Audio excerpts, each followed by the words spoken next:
नमस्ते। हिंदी की इस क्लास में आपका हार्दिक अभिनंदन है। हम इससे पहले की क्लास में वर्ण विचार पे चर्चा की थी। आज हम सब शब्द विचार पे चर्चा करेंगे। हिंदी के अंदर वर्णों के बाद का जो क्रम है वो शब्द आता है और उस शब्द विचार के विभिन्न आधारों पर प्रकार हैं। सबसे पहले हम इसमें ये देख लें कि शब्द है वो क्या है, शब्द किसे कहते हैं, शब्द की परिभाषा क्या है। शब्द वर्णों का एक सार्थक क्या होता है, समूह होता है। तो हम शब्द को परिभाषित कर सकते हैं कि वर्णों के सार्थक समूह को शब्द कहते हैं।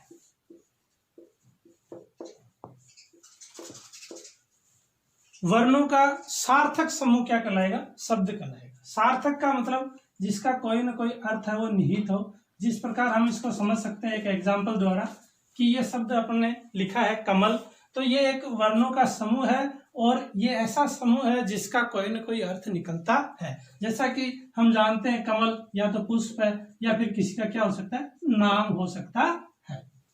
तो इस प्रकार से हम वर्णों के सार्थक समूह को क्या कहते हैं, शब्द कहते हैं, जिसको हमने एक एग्जाम्पल द्वारा समझ भी लिया है। अब आज की इस क्लास में हम शब्द के प्रकारों, शब्द के वर्गीकरण के विषय में चर्चा करेंगे। शब्द जिस प्रकार से वर्णों का अपने वर्गीकरण पढ़ा था, वो भी हमने यही पढ़ा था कि विभिन्न आधारों पर वर्णों का वर्गीकरण। इसी प्रकार से शब्दों का जो वर्गीकरण है वो भी विभिन्न आधारों पर किया जाता है और ये आधार लिए गए हैं 4। कितने आधार लिए गए हैं? 4 आधार लिए गए हैं, जिसमें सबसे पहला जो आधार है शब्द के वर्गीकरण का वह है उत्पत्ति स्रोत के आधार पर। उत्पत्ति या स्रोत के आधार पर। उत्पत्ति या स्रोत के आधार का मतलब है कि जो शब्द बने हैं, शब्द जो आए हैं हिंदी भाषा में, उनका स्रोत क्या है, उनकी उत्पत्ति कहाँ से हुई है। इस आधार पे इन शब्दों को 5 भागों में बांटा गया है। किस आधार पे? उत्पत्ति और स्रोत के आधार पर शब्दों को कितने भागों में बांटा गया है? 5 भागों में बांटा गया है। इसमें सबसे पहला तत्सम शब्द, फिर इसके बाद में है तद्भव शब्द, फिर इसके बाद में है देशज शब्द, फिर है विदेशज शब्द और फिर है संकर शब्द। अपन इनका विस्तार से अध्ययन क्लास वाइज क्लास आगे करते रहेंगे। इसी प्रकार व्युत्पत्ति, रचना और बनावट, यानी कि उसकी रचना किस आधार, किस प्रकार से हुई है, किन किन से मिलके बना है या फिर उन्हें परंपरागत रूप से ही अपना लिया गया है, उस आधार पे शब्द के कितने भाग बांटे गए हैं? 3 भाग बांटे गए हैं। शब्द 3 प्रकार के हैं, व्युत्पत्ति, रचना और बनावट के आधार पर। इसमें सबसे पहला है रूढ़ शब्द, फिर यौगिक शब्द और फिर योग रूढ़ शब्द। इनका भी अपन आगे अध्ययन करेंगे विस्तार से। फिर अगला जो आधार माना गया है वो माना गया है प्रयोग या रूप परिवर्तन के आधार पर। प्रयोग या रूप परिवर्तन के आधार पर शब्दों को 2 भागों में बांटा गया है, विकारी शब्द और अविकारी शब्द। अविकारी शब्द को ही अवयव शब्द भी कहते हैं। विकारी शब्द के अंतर्गत अपन पढ़ेंगे संज्ञा, सर्वनाम, विशेषण और क्रिया, और अविकारी या अवयव शब्दों के अंदर हम पढ़ेंगे कि क्रिया विशेषण, शब्द, संबंध बोधक, समुच्चय बोधक, विस्मादि बोधक और निपात अवयव। ये अपन इसके अंतर्गत अध्ययन करेंगे। इसी प्रकार से अपने पास में है अर्थ के आधार पर शब्दों के प्रकार। तो अर्थ के आधार पर शब्द के प्रकार है वो है एकार्थी, अनेकार्थी, पर्यायवाची शब्द, विलोम शब्द, युगम शब्द, शब्द समूह यानी कि वाक्य के लिए जो एक शब्द दिया जाता है, समान प्रतीत होने वाले भिन्नार्थक शब्द, समूहवाची शब्द और ध्वन्यार्थक शब्द, जिसमें पशु पक्षी, बूंदों के गिरने, हवा के चलने की आवाज संबंधित जो ध्वनियां हैं उनको भी शब्द रूप में अपन लिखते हैं, तो उनका भी एक वर्गीकरण दिया गया है। तो ये अपन ने मोटा मोटा जो एक व्यू रचना पढ़ी है कि आगे की कक्षाओं में हम इस प्रकार से इन सब का अध्ययन क्रमशः करते जाएंगे। तो आज हमने शब्द का वर्गीकरण है वो पढ़ लिया है। अब हम आज का जो मुख्य टॉपिक लेकर चलते हैं वो है उत्पत्ति, रचना, उत्पत्ति स्रोत के आधार पर शब्दों के प्रकार। इसमें प्रमुखतः 5 प्रकार हैं, जिनका आज हम 2 प्रकारों का अध्ययन कर पाएंगे, तत्सम शब्द और तद्भव शब्द। तो हम शुरू करते हैं तत्सम शब्द और तद्भव शब्द।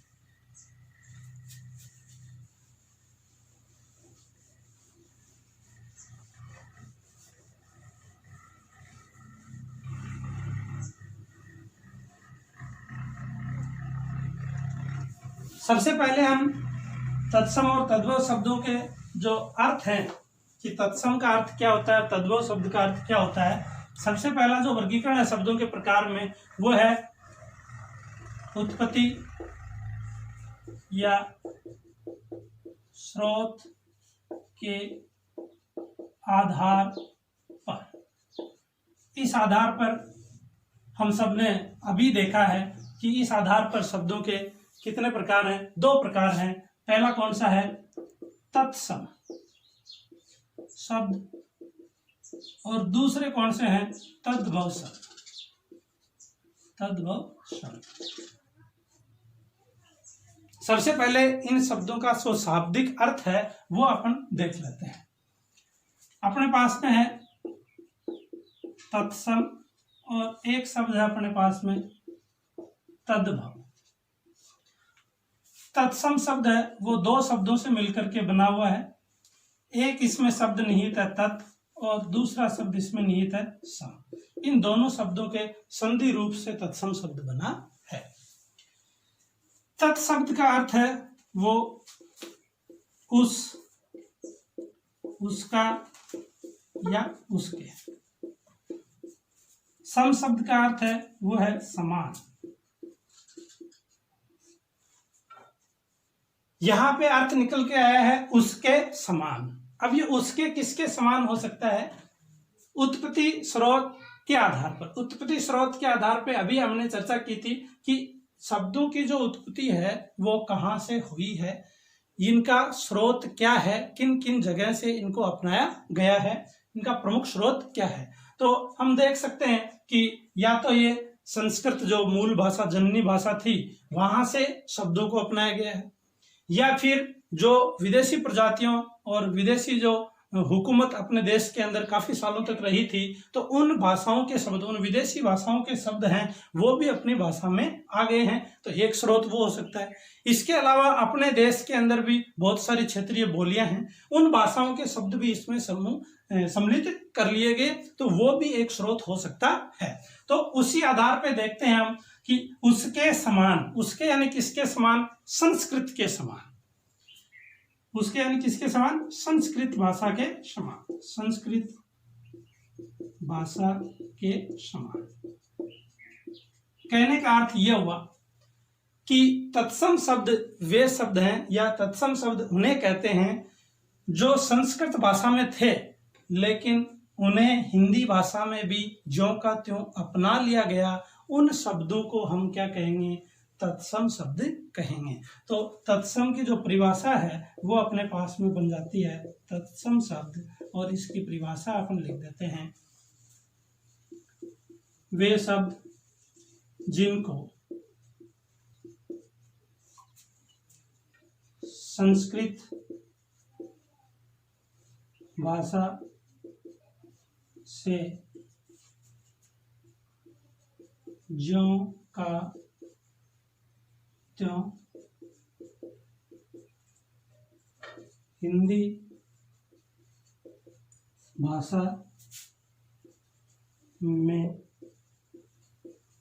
अपना लिया गया, वो सारे के सारे शब्द क्या कहलाते हैं, तत्सम शब्द कहलाते हैं। जैसे अपने पास में एग्जाम्पल के तौर पे आम्र है। अब ये शब्द क्या है, संस्कृत के थे और इन्हें क्या कर लिया गया, हिंदी भाषा में अपना लिया गया। तो ऐसे शब्द क्या कहलाते हैं, तत्सम शब्द कहलाते हैं। इनके बहुत सारे एग्जाम्पल अपन आगे पढ़ेंगे। इसी प्रकार से ये शब्द भी 2 शब्दों से मिलकर के बना हुआ है, तद या तत्, और दूसरा है भव। भव का मतलब है रूप परिवर्तन, रूप परिवर्तन। और एक अर्थ इसका ये भी लगाया जाता है कि विकसित रूप। क्या लगाया जाता है, विकसित रूप, विकसित होना, भव यानी। वही तत् शब्द का अर्थ है उसका या उसके, और उसका यदि रूप परिवर्तन करके और हिंदी में अपना लिया गया, उसका शब्द वही है, उसका शब्द के लिए अपन क्या काम में लेंगे, वही संस्कृत भाषा का शब्द, यानी उसका यहाँ उसका या उसके किसके लिए है, संस्कृत के लिए आया है। तो संस्कृत भाषा के शब्दों को रूप परिवर्तित कर फिर हिंदी में अपनाया गया, तो उन शब्दों को हम क्या कहेंगे, तद्भव शब्द कहेंगे। तो तद्भव शब्द की परिभाषा भी अपने पास में निकल के आ गई है। तद्भव शब्द वे शब्द जिनको संस्कृत भाषा से रूप परिवर्तित कर हिंदी भाषा में अपनाया गया। तद्भव शब्द वे शब्द हैं जिनको, जो है तो संस्कृत भाषा के, लेकिन उनका रूप परिवर्तन करके, उनका विकसित रूप बना करके और हिंदी भाषा में अपनाया गया, उन शब्दों को हम क्या कहते हैं, तद्भव शब्द कहते हैं। अब ये तो बात इनके शाब्दिक अर्थ की होगी और इनके परिभाषा की होगी, लेकिन अपने जो एग्जाम में प्रश्न पूछे जाते हैं वो इस प्रकार के प्रश्न पूछे जाते हैं कि निम्न में से कौन सा तत्सम शब्द है, निम्न में से कौन सा तद्भव शब्द है। इसी प्रकार से पूछे जाते हैं कि इस तत्सम शब्द का तद्भव रूप क्या होगा। तो 2-3 प्रकार के प्रश्न इसके अंदर मुख्य बनते हैं। तो अब हम ये अध्ययन कर लेते हैं कि तत्सम शब्द है और तद्भव शब्द है, उनको याद रखने के लिए हम कुछ नियमबद्ध इनको पढ़ लेते हैं कि भाई कौन कौन से शब्द हैं वो तत्सम शब्द बनते हैं और कौन कौन से हैं वो तद्भव होते हैं।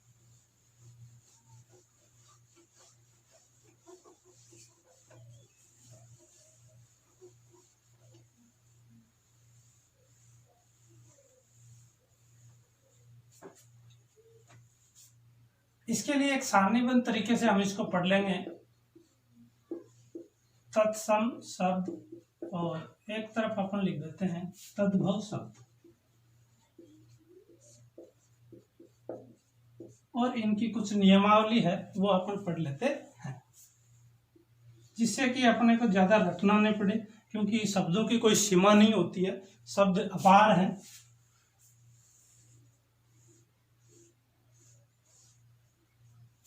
सबसे पहला जो नियम इसके लिए हम पढ़ रहे हैं वो ये है कि तत्सम शब्द वे शब्द होते हैं जिनके अंतर्गत मुख्यतः क्षय, त्रय, ज्ञ और श्रय, और इन्हें आप जानते हैं संयुक्ताक्षर कहते हैं।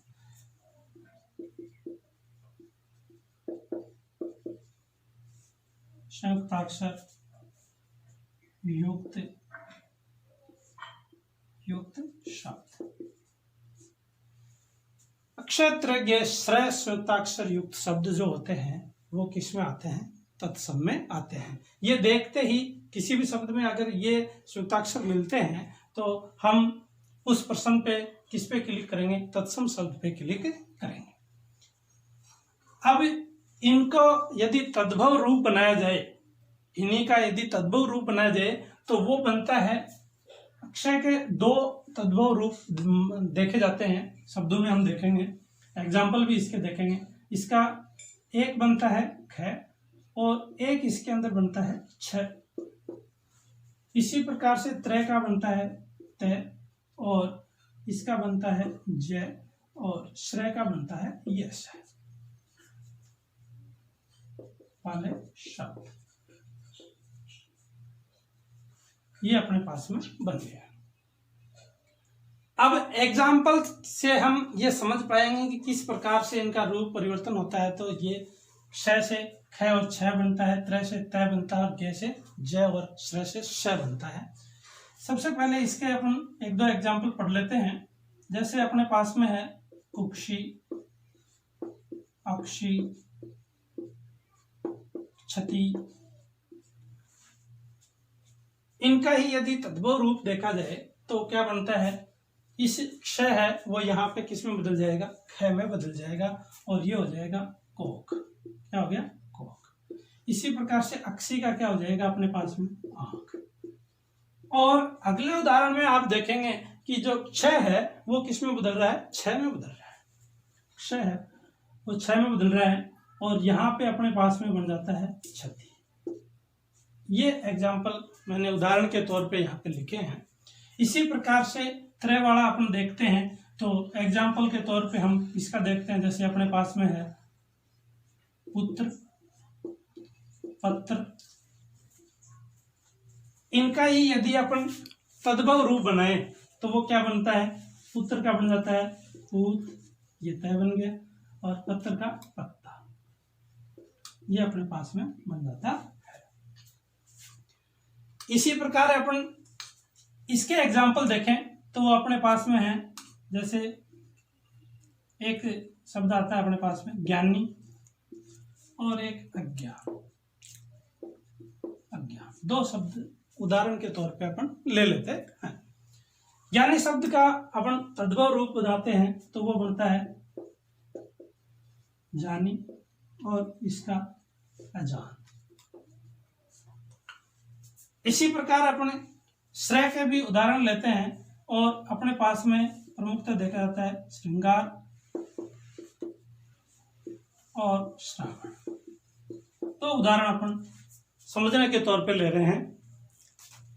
इसका भी यदि अपन तद्भव रूप देखें तो इसका बनता है अपने पास में श्रृंगार, क्योंकि अपन देख रहे हैं कि श्रेय का क्या बनाना, अपने को क्षय बनाना है, और इसका भी क्या बन रहा है अपने पास में साधा। तो ये मोटे मोटे तौर पे आपको मैंने पहले नियम के कुछ उदाहरण आपको मैंने बता दिए, जिससे आपको आसानी से समझ में आ जाए कि कौन से संयुक्ताक्षर हैं वो जब आए तो उसे हम तत्सम शब्द कहें, और उन्हीं का जब अपन तद्भव रूप बनाए तो कौन कौन से जो वर्ण है वो बनते हैं, और उनके एग्जाम्पल भी अपन ने प्रत्येक के देख लिए हैं।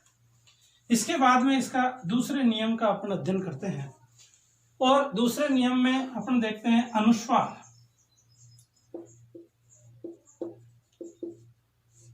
अनुस्वार, अनुस्वार युक्त शब्द, अनुस्वार युक्त शब्द।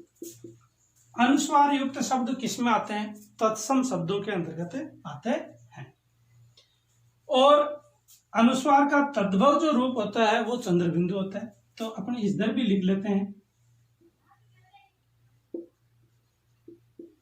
चंद्र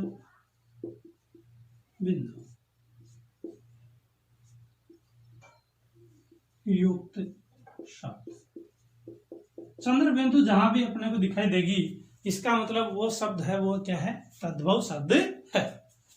अब इसका एग्जाम्पल के तौर पे अपन ले सकते हैं इसका, जैसे अपने पास में है बंशी, बंद, दंत। इस प्रकार से अपन काफी एग्जाम्पल इसमें लिख सकते हैं। इन्हीं का तद्भव रूप जब बनाते हैं अपन तो चंद्र बिंदु का प्रयोग करते हैं। इसका तो बनता है अपने पास में बांसुरी, बांध और दांत,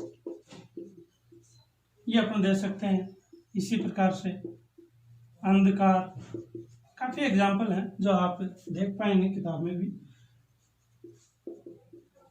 अंधेरा। तो इस प्रकार से हमने दूसरा नियम पढ़ लिया कि जो अनुस्वार युक्त शब्द हैं वो तो क्या कहलाएंगे, तत्सम कहलाएंगे, और चंद्र बिंदु युक्त जो शब्द हैं वो तद्भव कहलाएंगे, और अनुस्वार का तद्भव रूप क्या बनेगा, चंद्र बिंदु बनेगा।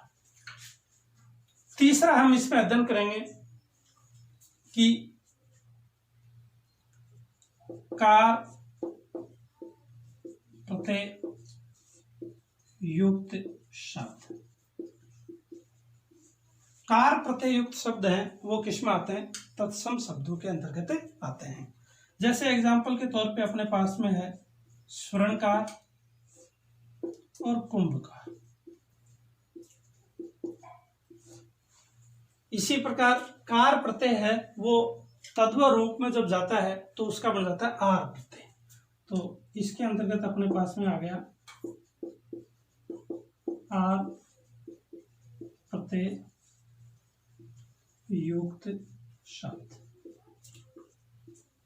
और इन्हीं का तद्भव रूप बन जाता है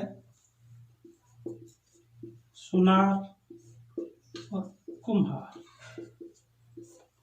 ये अपन ने तीसरा नियम भी अध्ययन कर लिया कि कार प्रत्यय युक्त शब्द हैं वो तत्सम शब्द हैं, और जो आर प्रत्यय युक्त शब्द हैं वो क्या है, तद्भव शब्द हैं।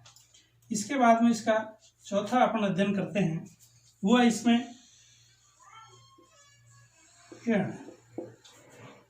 अण युक्त शब्द। अण युक्त शब्द होते हैं वो तत्सम शब्द होते हैं, और अण का जब तद्भव रूप में जाते हैं तो न बन जाता है,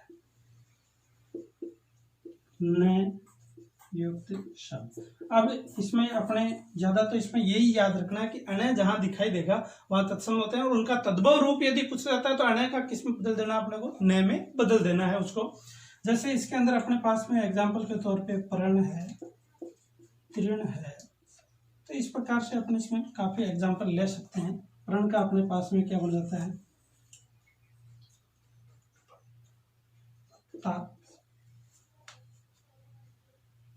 इसमें एक एग्जाम्पल परण के करण ले लेते हैं, करण, करण का बना लेते हैं, और इसका भी बना लेते हैं, परण का भी बना लेते हैं। करण का बन गया अपने पास में क्या, कान, और तृण का क्या बन गया अपने पास में, तिनका, तिनका, और परण का भी अपने लिया था, इसका बना लेते हैं पान। इसका क्या बन रहा है, पान, पान, फूल। इस प्रकार से अपन काफी शब्द परण के रूप में, पर्यायवाची के रूप में देखते हैं। तो ये अपने पास में चौथा जो नियम था वो अपन ने पढ़ लिया कि अण युक्त जो शब्द हैं वो तत्सम शब्द में आते हैं, और उन्हीं का तद्भव रूप क्या हो जाता है, न। जो एग्जाम्पल के तौर पे अपन ने पढ़ लिया करण, तृण और प्रण।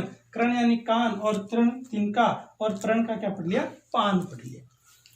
अब इसका जो अगले जो 3-4 नियम और हैं वो और अपन इसमें अध्ययन कर लेते हैं, और इसको एक बार मैं उठा रहा हूं।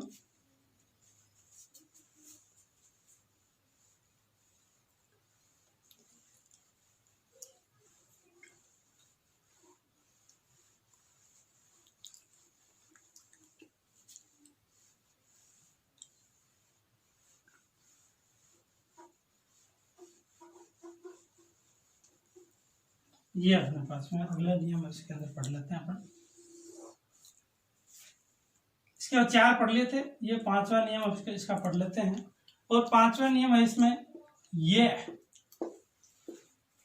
युक्त शब्द। जिन शब्दों में ये व्यंजन आ जाता है उन्हें अपन क्या कहते हैं, तत्सम शब्द कहते हैं, और ये का जो तद्भव रूप बनता है वो बन जाता है जय। क्या बन जाता है, जय, जय युक्त शब्द। एक सारणीबद्ध तरीके से पढ़ रहे हैं इसलिए अपने कंपेरेटिव अच्छे से याद रहेगा। ये वाले शब्द जैसे यम है, यश है, ठीक है, ये काफी एग्जांपल अपन इसके अंदर पढ़ लेंगे। यशोदा है, इसी का अपन तद्भव रूप यदि बदलते हैं तो यम का अपन बोलते हैं, काफी बार बोलने में आता है जम, ठीक है। यश का जस बोलते हैं अपन, और यशोदा को जसोदा बोलते हैं। ये है तत्सम और तद्भव रूप के रूप में जो ये आ रहा है वो तत्सम के रूप में है, और ये का जब तद्भव रूप बदलते हैं तो वो जय में बदल जाता है। एग्जाम्पल के तौर पे यम, यश, यशोदा, और इसी का जम, जस और जसोदा बन जाता है। अगला नियम, ये काफी बार पूछा भी जाता है, जसोदा वगैरह ये क्वेश्चन काफी बार आया हुआ है परीक्षा में। इसके बाद में जो अगला नियम है वो पढ़ लेते हैं अपन। ऊपर और नीचे रे जो आते हैं, ऊपर नीचे रे युक्त शब्द। जहां पे ऊपर और नीचे रे आते हैं वो जो शब्द होते हैं वो क्या कहलाते हैं, तत्सम शब्द कहलाते हैं। जैसे करम है, ठीक, इसी प्रकार से सरफ है, ठीक। और नीचे रह वाले भी जैसे अपन देखते हैं इसके अंदर ग्रंथि है, आम्र है, तो काफी एग्जाम्पल अपने पास में इसके मिल जाएंगे। और ऊपर और नीचे रह का ये पूरा रह बन जाता है, और इसके अंतर्गत इन्हीं का रूप क्या बन जाता है, कर्म का, जैसे अपने पास में काम, ठीक है, और इसी प्रकार से सरफ का बन जाता है सांप, ठीक है, और ग्रंथि का गांठ, ठीक है। और इसी प्रकार से आमर का क्या बना देते हैं अपन, इसमें या तो रेफ का लोप हो जाता है या फिर इसको अपन पूर्ण रूप में लिख देते हैं। तो ये जो नियम है, ऊपर और नीचे रे जहां पे भी आपको नजर आता है, इसका मतलब वो क्या आ जाएगा, तत्सम शब्द हो जाएगा। अब इसके बाद में अपन इसका जो 7वां नियम है वो अध्ययन करते हैं, और वो इसके अंदर है अपने पास में कि ड और ढ, जिन्हें अपन उत्क्षिप्त व्यंजन के रूप में पढ़ा भी था। यदि ये बिना नुक्ता के आते हैं तो इस तरफ लिखते हैं अपन बिना नुक्ता वाले, उधर लिख देते हैं नुक्ता वाले। तो बिना नुक्ता के यदि ये आते हैं ड और ढ, बिना नुक्ता युक्त शब्द, तो वो तो सब के सब किस में आएंगे, तत्सम में आएंगे। और यदि नुक्ता युक्त आ जाता है तो वो किस में आ जाएंगे, नुक्ता वाले आ जाएंगे तद्भव।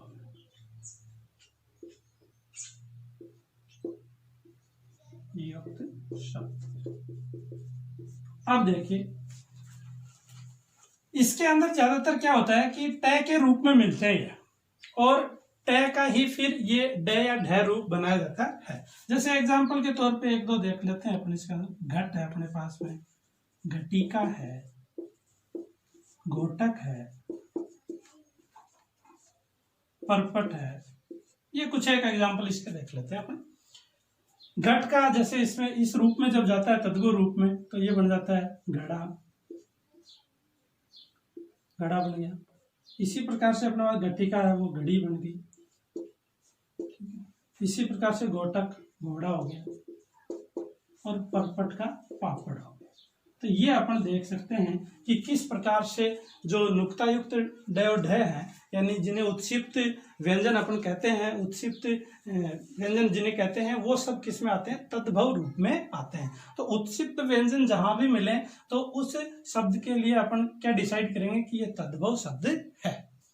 इसके बाद में अपन इसमें 8वां जो अध्ययन कर लेते हैं वो इसमें है कि ये जो स है और ये श है, स और स, यदि शब्द के प्रारंभ में आधे रूप में मिले तो वे शब्द तत्सम है। वे शब्द क्या है, तत्सम शब्द है।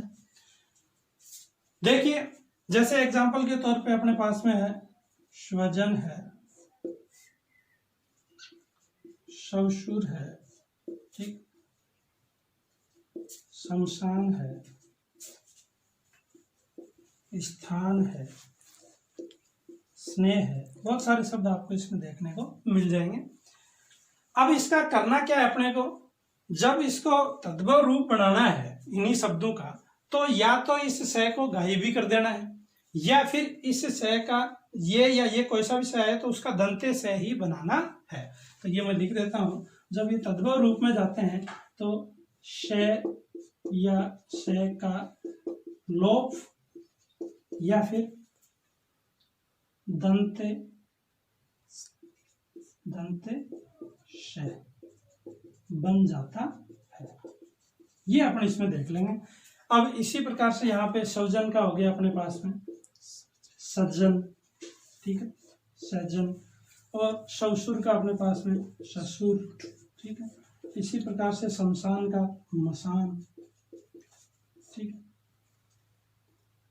शमशान का क्या हो गया, मसान हो गया। इसी प्रकार से या एक मैंने बताया था कि इसका लोप हो जाता है, तो यहाँ पे देखो इसका लोप हो जाएगा, ये हो गया थान और ये हो गया नेह। तो ये अपन इसके अंतर्गत प्रमुख पढ़ लेते हैं।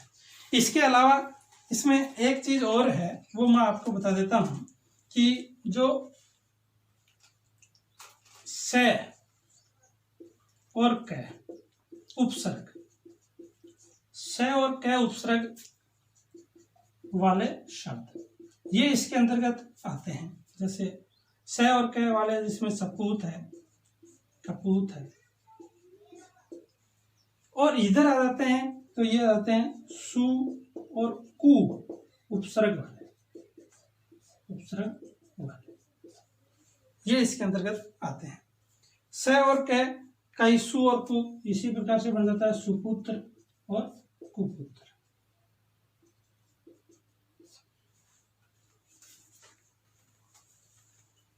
इसको देखिए एक मिनट, इसको अपने उल्टा लिख दिया है, ये इधर था अपने पास, ये था इधर, इसको अपने सीधा लिखते हैं एक मिनट। अपने पास में ये था सु और कु उपसर्ग, ये इधर उपसर्ग था, सु और कु उपसर्ग वाले शब्द किसमें आएंगे? तत्सम में आएंगे। इसमें आ गया अपने पास में सुपुत्र और ये आ गया कुपुत्र।